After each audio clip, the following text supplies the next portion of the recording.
नमस्ते साथियों, सशक्त भारत से मैं डॉक्टर आर के वर्मा बहुत रोचक वीडियो आपको देने जा रहा हूं। सुनिएगा जरूर इस वीडियो को, क्योंकि उत्तर प्रदेश में एक जातिगत राजनीति की शुरुआत हो चुकी है।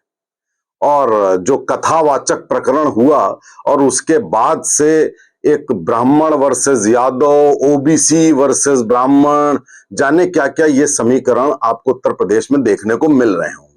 मैं आपको इसकी पृष्ठभूमि बताना चाहता हूं, आपकी आंखें खोलना चाहता हूं। और अगर आपने ये वीडियो सुन लिया तो आपकी आंखें खुल जाएंगी। साथियों, ओबीसी, ओबीसी का फुल फॉर्म क्या होता है?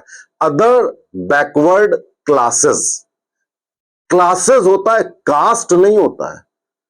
सबने, कई वर्गों ने, कई लोगों ने इसको ओबीसी करके एसटी, एससी, ओबीसी एक साथ कर दिया है। एससी का मतलब शेड्यूल्ड कास्ट होता है, एसटी का मतलब शेड्यूल्ड ट्राइब होता है, ओबीसी का मतलब अदर बैकवर्ड कास्ट नहीं होता है बल्कि क्लासेस होता है।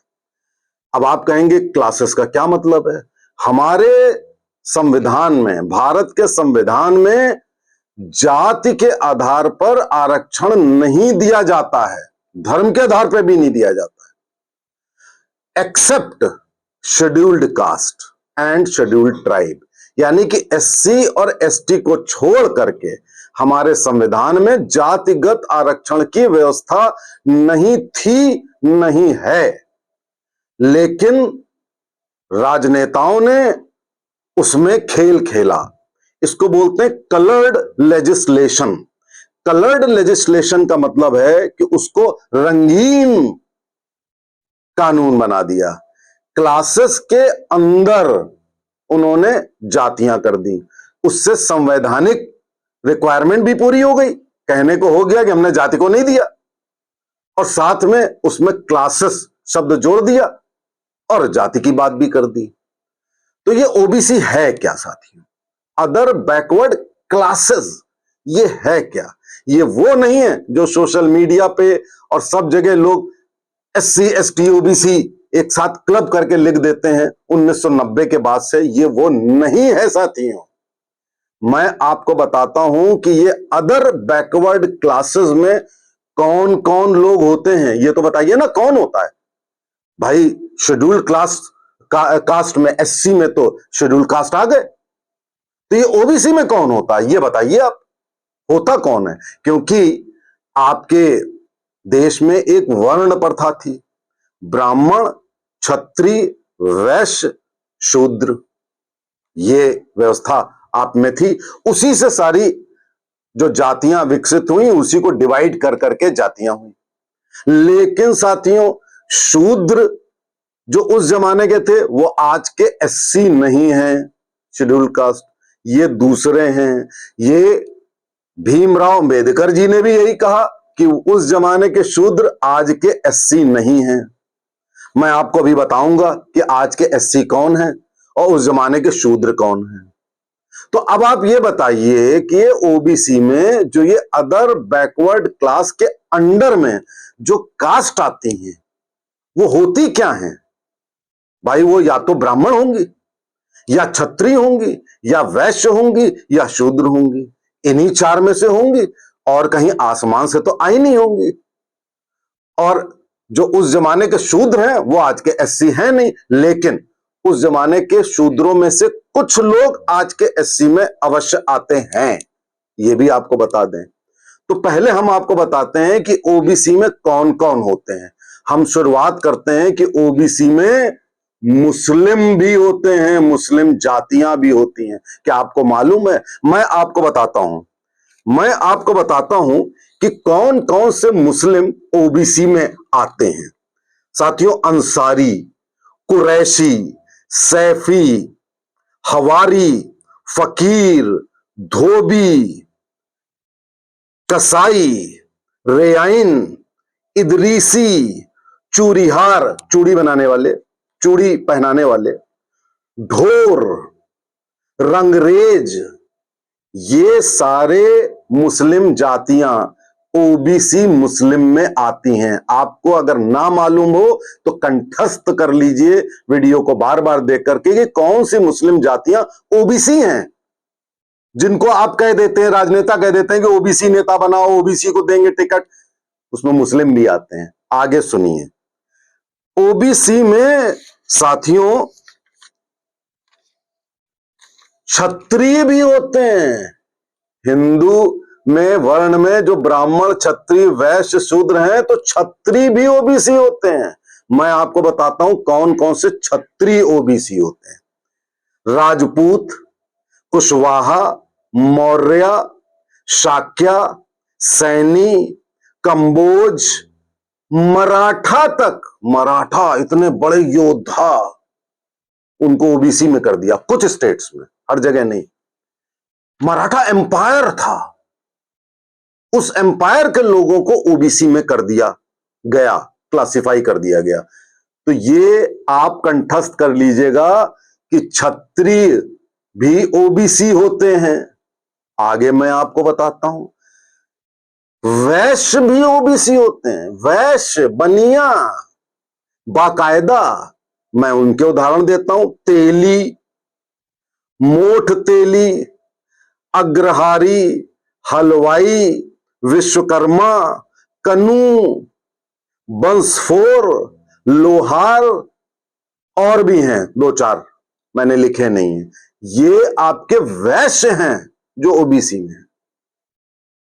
तो आप जो ये कह रहे हैं कि वैश्य सवर्ण होते हैं, क्षत्रिय सवर्ण होते हैं, आप पूरी तरह गलत हैं।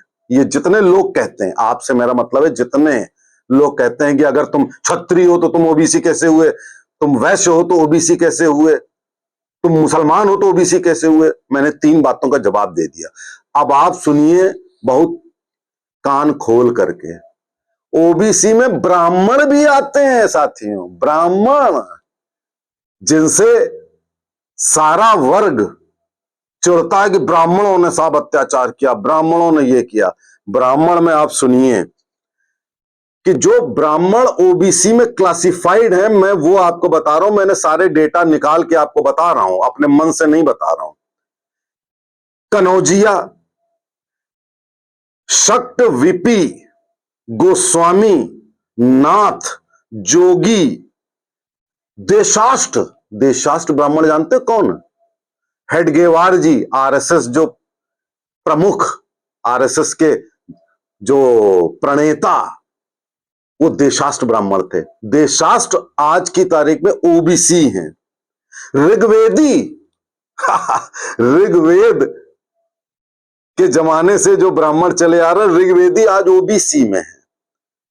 उसके बाद गुराव, गुराव जानते हैं, जो शिव जी की पूजा करते हैं ब्राह्मण, गुराव ओबीसी। उसका पुसारी, पुष्पक, चकयार, ये सब साथियों, और भी हैं, ये सब साथी ब्राह्मण हैं जो ओबीसी में आते हैं। जो आप कहते हैं ना एससी एसटी ओबीसी, जनरलाइज कर देते हैं। आप सोचते हैं कि ओबीसी कोई पिछड़ा होगा। अरे भाई, पिछड़ा होगा तो इन्हीं 4 वर्णों में से एक। और साथियों, ओबीसी में पुराने वर्णों में के जो शूद्र हैं वो भी आते हैं। तो ओबीसी ग्रुप में ज्यादातर जो आप बोलते हैं क्षत्रिय, जिनको क्षत्रिय, जो शाक्य, मौर्य, ये सब जो हैं, ये सब क्षत्रिय हैं। आप इनको पिछड़ा समझ देते हैं। कारण क्या है साथियों?